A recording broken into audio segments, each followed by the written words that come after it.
Hello students, আশা করি সবাই খুব ভালো আছো। আমি অম্বিতা, তোমাদের লাইফ সায়েন্স টিচার। আবার একটা নতুন ভিডিও নিয়ে কিন্তু চলে এসেছি।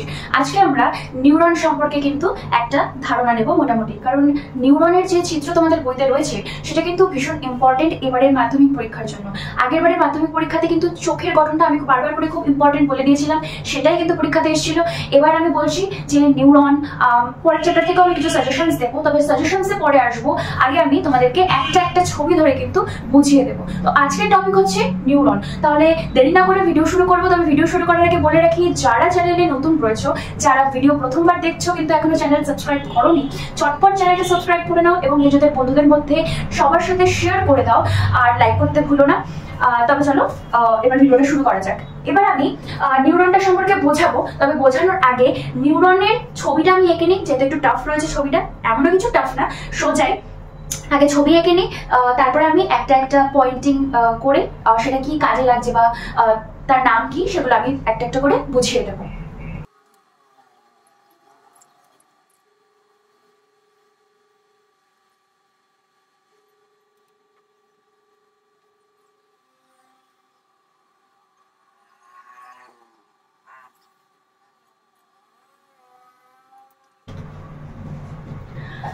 আমার যেহেতু বোর্ডে জায়গা কম, বোর্ডটা ছোট, তাই জন্য আমি এখানে মোটামুটি একটা নিউরনের ছবি কিন্তু এঁকে নিয়েছি, যেটা বইয়ের ছবির সাথে কিন্তু সিমিলার।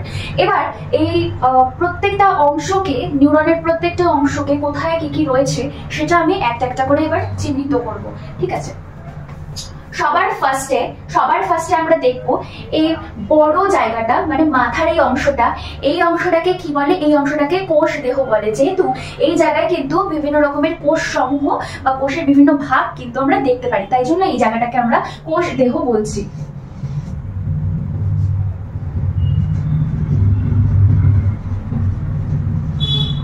গেল। কোষদেহর মধ্যে একদম মাঝখানে এই যে বড় গোলাকার যে অংশটা বর্তমান রয়েছে, এই বড় গোলাকার অংশটাকে আমরা কি বলছি? আমরা একে নিউক্লিয়াস বলছি।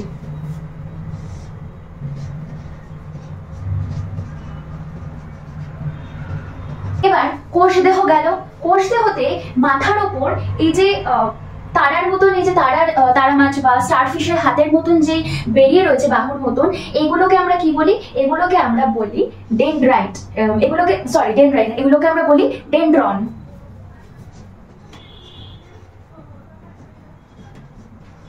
গেল। এবার এই যে ডেনড্রনের থেকে কিন্তু এরকম শিরার মতন অংশ কিন্তু বাইরে বেরোয়। এই শিরার মতন বা শাখা প্রশাখার মতন যে অংশটা বাইরে বেরিয়ে যায়, সেই অংশটাকে আমরা কি বলি? এই অংশটাকে আমরা বলি ডেনড্রাইট, যেটা আমি আগে ভুল করে বলে ফেলেছিলাম ডেনড্রনের জায়গায়। বোঝা গেল? কোষদেহর মধ্যে এই স্টারফিশের মতন যে অঙ্গটা, এই অঙ্গটার মধ্যে যে আমরা বাহুর মতন অংশ দেখতে পাই, এটাকে বলা হয়েছে ডেনড্রন। এবং ডেনড্রন থেকে যে শাখা প্রশাখার মতন অংশগুলো বেরিয়ে আসে তাকে আমরা বলছি ডেনড্রাইট। এবং মাঝখানে, কোষদেহর একদম মাঝখানে বড় গোলাকার যে বস্তুটা উপস্থিত থাকে তাকে আমরা বলছি নিউক্লিয়াস। এবার নিউক্লিয়াসের চারিদিকে দেখবে এরকম বিন্দু বিন্দু আকারে কিন্তু কিছু দানা উপস্থিত থাকে। এই বিন্দু বিন্দু আকারে যে দানাগুলো উপস্থিত থাকে তাকে আমরা বলি নিজল দানা। তাকে আমরা বলি নিজল দানা।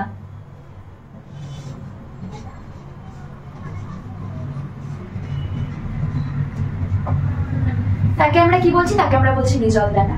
এরপরে আমরা আসবো, এই যে নিজল দানাটা আমি আঁকলাম, এই নিজল দানার কিন্তু একটা কাজ রয়েছে। নিজল দানার কাজটা কি? নিজল দানার কাজ হচ্ছে প্রোটিন সংশ্লেষে কিন্তু সাহায্য করে। প্রোটিন সংশ্লেষে সাহায্য করে হচ্ছে এই নিজল দানা।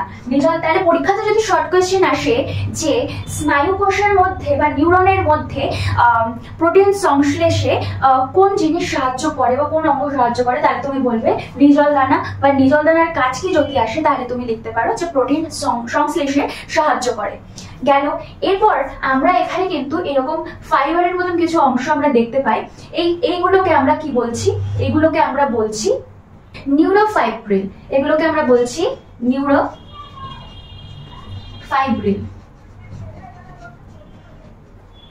গেল। এবার এই যে নিউক্লিয়াস রয়েছে, নিউক্লিয়াসের চারিপাশে কিন্তু তরল দিয়ে মানে ঢাকা থাকে বা তরল থাকে চারিদিকে। এই তরলটাকে আমরা কি বলি? এই তরলটাকে আমরা বলি নিউরোপ্লাজম।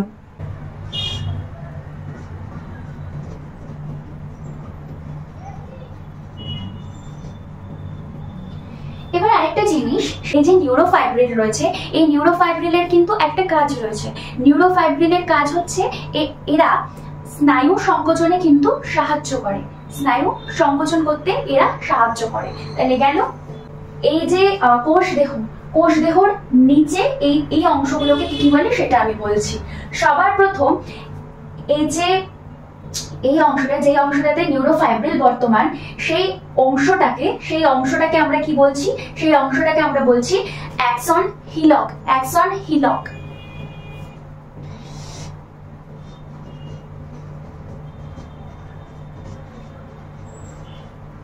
এটা যেহেতু অ্যাক্সন হিলক, তাই এই পুরো লম্বা, শিরদাঁড়ার মতন লম্বা এই অংশটাকে আমরা বলছি,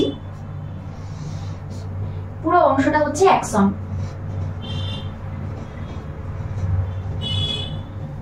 বোঝা গেল? এই পুরো অংশটা হচ্ছে অ্যাক্সন। পরীক্ষাতে কিন্তু অনেক সময় প্রশ্ন চলে আসে, মানে পরীক্ষাতে প্রশ্ন আসে মানে কি, মানে যদি তোমাদের এই যে নিউক্লিয়াস যদি আঁকতে দেয়, মূলত কিন্তু যে নামকরণগুলো করতে দেয় সেগুলো আমি পরে বলছি, আগে আমি বাকিগুলো বলে দিই, নাহলে তোমরা এখান থেকে স্কিপ করে চলে যাবে, যে বলবে যে না ইম্পর্টেন্ট গুলো তো জেনে গেলাম আর বাকিটুকু দেখে লাভ নেই, এগুলো তো আর আসবে না। না, প্রত্যেকটা নাম কিন্তু পড়ে রাখা খুব ইম্পর্টেন্ট, কারণ পরীক্ষার সময় বলা যায় না, হয়তো আমি বললাম যে এই নামগুলোই আসবে, কিন্তু দেখা গেল তোমরা যেগুলো বাদ দিয়ে চলে গেছো তার মধ্যে থেকে কিছু একটা দিয়ে দিয়েছে। এবার অ্যাকশন গেল। অ্যাকশনের পর এই যে নিচে এই যে এরকম ছড়ানো মাশরুমের মতন গঠন তোমরা যে দেখতে পাচ্ছ, এটাকে কি বলা হয়? এটাকে বলা হয় প্রান্তবুরুষ। প্রান্তবুরুষ।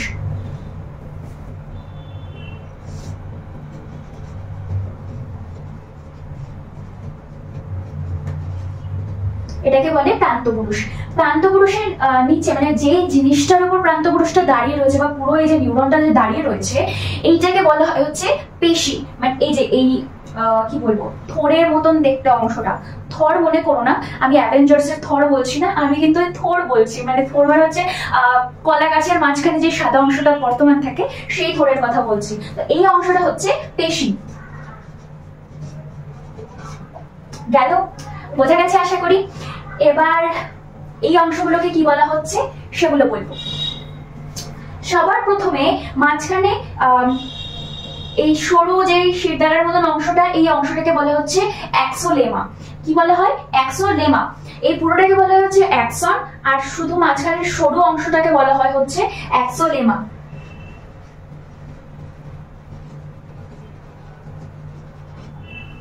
ঠিক আছে? এখানে যদি কোনো লেখা বুঝতেও না পারো কোনো সমস্যা নেই, কারণ বইয়ের মধ্যে প্রত্যেকটা জিনিসই কিন্তু আছে যেগুলো আমি লিখে এখানে বোঝাচ্ছি। ঠিক আছে? তারপরে নেক্সট যে জিনিসটা সেটা হচ্ছে এই যে মাঝখানে আমি এখানে রাজমার মতন গঠন এঁকেছি। রাজমা নিশ্চয়ই অনেকে খেয়েছো, ডাল জাতীয় একটি বস্তু। তো এই রাজমার মতন যে গঠন আমি এঁকেছি, এর এই বাইরের পরতটা যেটা, এটাকে আমরা কি বলছি? এটাকে আমরা বলছি মায়োলিন সিদ। একে আমরা বলছি মায়োলিন সিদ।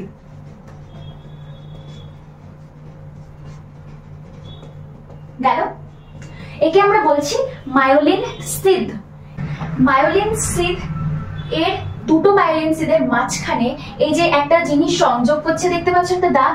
ঠিক আছে? অ্যাক্সোলেমার পাশে কিন্তু, অ্যাক্সোলেমার বাইরে এই অংশটাকে বলা হয়, এই অংশটাকে কি বলা হয়? র্যানভিয়ারের পর্ব। এই অংশটাকে র্যানভিয়ারের পর্ব বলা হয়।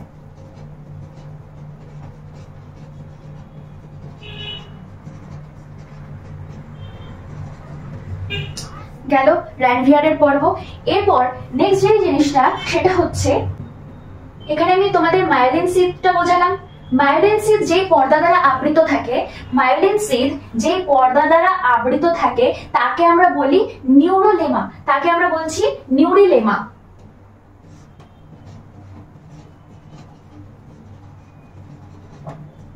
তাকে আমরা বলছি নিউরিলেমা। এবং এই নিউরিলেমা বা মায়োলিন সিদ, এই মায়োলিন সিদের মধ্যে দেখবে একটা এরকম মটরের মতন একটা অংশ উপস্থিত থাকে। এইটাকে আমরা কি বলছি? সোয়ান কোষ। একে আমরা সোয়ান কোষ বলছি।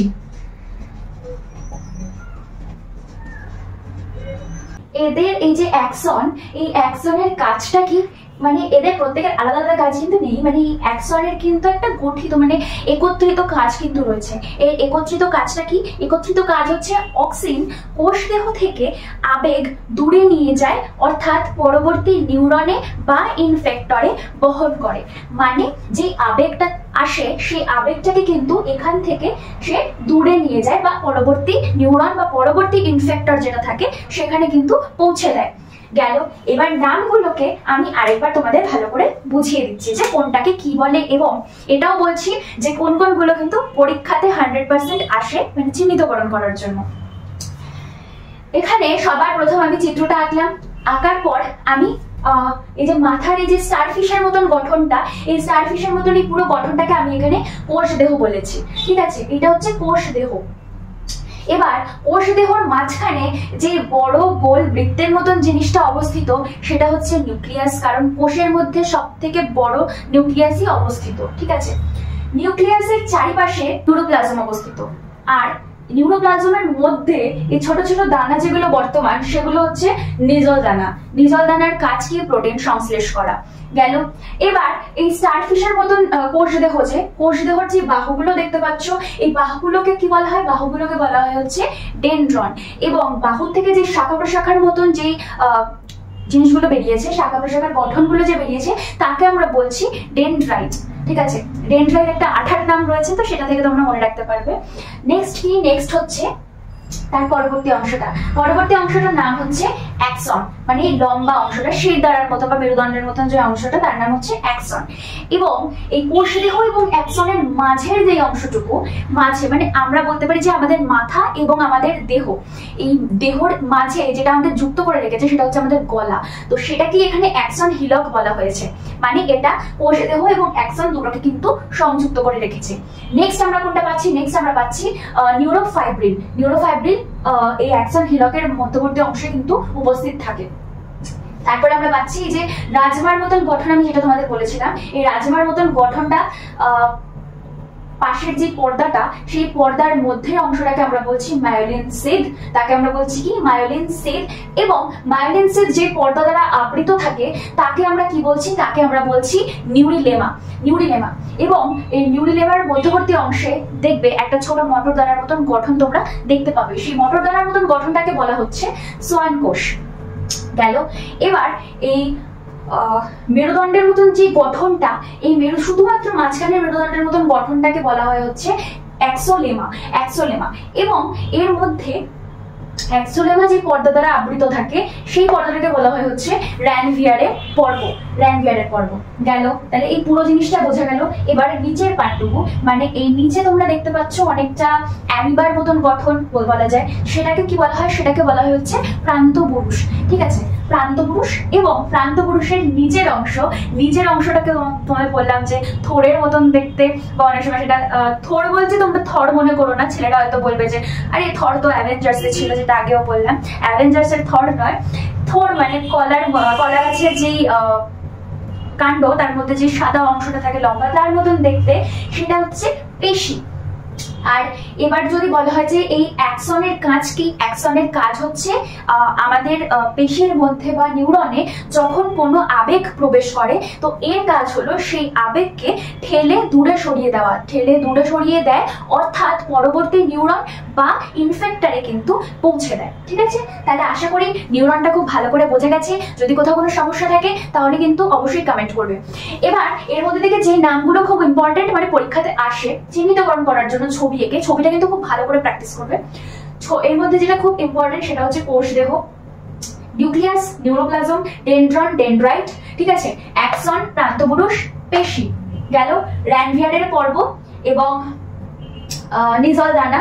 ঠিক আছে, অ্যাক্সোলেমা, সোয়ান কোষ। মানে মোটামুটি এই জিনিসগুলো কিন্তু খুব দেয়। এই মাঝখানের কিছু কিছু জিনিস যেরকম নিউরোফাইব্রিল বলো বা অ্যাক্সোলেমা বলো, ঠিক আছে, এগুলো অনেক সময় চিহ্নিতকরণ করতে দেয় না, কিন্তু যখন ছবিটা আঁকবে আর নামগুলো মুখস্থ করবে ভালো করে সবকটাই কিন্তু পড়ে যাবে, কারণ একটা নামও কিন্তু বাদ দেওয়ার মতন না। তুমি একটা বাদ দিয়ে দিলে দেখা গেলো সেটাই পরীক্ষাতে চলে এলো। তো সেই রিস্ক তোমরা নিও না, পুরোটা ভালো করে পড়বে। সমস্যা থাকলে কমেন্ট সেকশনে কমেন্ট করবে, আমি আবার সেটা বুঝিয়ে দেবো। আশা করি আজকের ভিডিও ভালো লেগেছে। ভালো লাগলে অবশ্যই লাইক, শেয়ার এবং সাবস্ক্রাইব করতে ভুলো না। আবার নেক্সট ভিডিওতে দেখা হবে, ততক্ষণের জন্য টাটা।